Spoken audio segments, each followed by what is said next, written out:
მერიაში მიმდინარე წლის ბიუჯეტის 9 თვის ანგარიში შეუსრულებელია. შემოსულობები 96, ხოლო გადასახადები 80%-ს ვერ აღემატება. პირველ შემთხვევაში მიზეზები ფინანსური დახმარებების მიუღებლობაა, ხოლო მეორეში კონტრაქტორი კომპანიების მიერ ნაკისრი ვალდებულებების შეუსრულებლობა. ვერ ხორციელდება ქუჩების, ტროტუარების, სანიაღვრე არხების, მათ შორის ჟილინის არხის რეაბილიტაცია.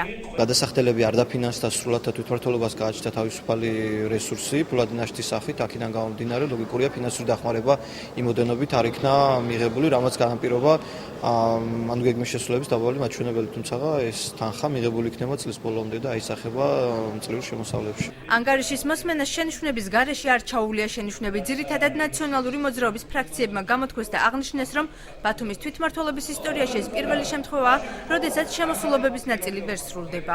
მოგეხსენებათ, რომ საქართველოს ბიუჯეტს მილიარდამდე ლარი აკლდება და არაფერი განსაკუთრებული მის გაგრძელება ისაც ხდება ბათუმში და ბათუმში ისე კარგად იყო ყველაფერი დალაგებული. ოდნავ უნარი რო გამოეჩინა აჭარის მთავრობას და ბათუმის საკრებულოს თავმჯდომარეს, მე ვფიქრობ, ამ ტიპის პრობლემები ჩვენ არ შევექმნებოდა. კიდევ ერთი მნიშვნელოვანი საკითხი, რომელზეც საკრებულო მიმშელა თვითმმართველობაში ადმინისტრაციების, სამსახურების, სტრუქტურული ერთეულებისა და ტერიტორიული ორგანოების საჯარო მოხელეთა საკონკურსო საატესტაციო კომისიების დამტკიცების საკითხი იყო.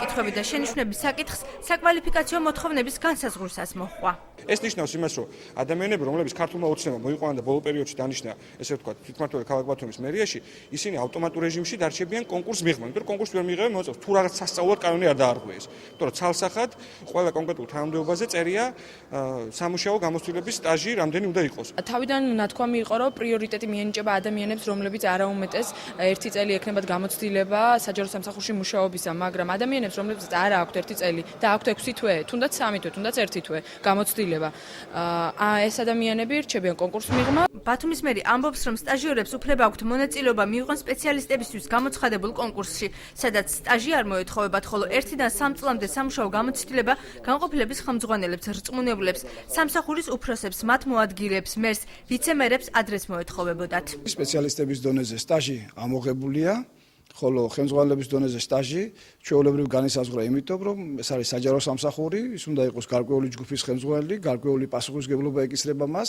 და აუცილებელია, რომ მინიმუმ 1 წლიანი გამოცდილება ჰქონდეთ. საკრებულომ დღესვე დამატება შეიტანა იმ შენობების განსაზღვრებაში, სადაც აზარტული თამაშების მოწყობაა შესაძლებელი. გადაწყდა, რომ სლოტ კლუბები და ტოტალიზატორები იმ 20 ნომრიან სასტუმროებში განთავსდება, რომელთა 20-ვე ნომერი იქნება ექსპლუატაციაში შესული.